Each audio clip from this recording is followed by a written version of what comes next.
Sinigang na bangus na may labong.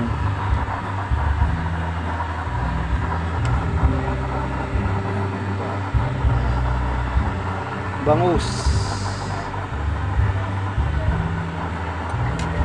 Niluto sa niluto sa kawayan. Kawayan labong.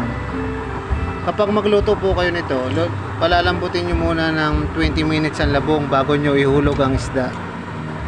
Dahil matagal pong maluto ang labong. Bangus.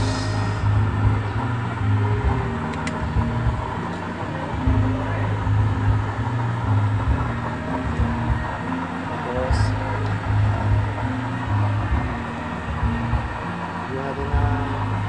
lagyan natin ng saluyot. Yan.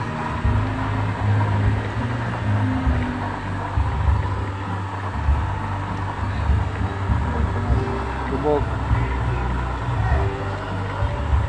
Yung paborito ng mga Ilocano, saluyot.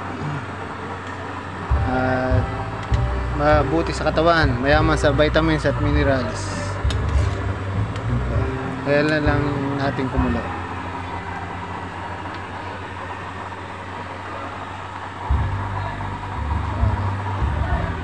Kalandi lang is ang gamit ko.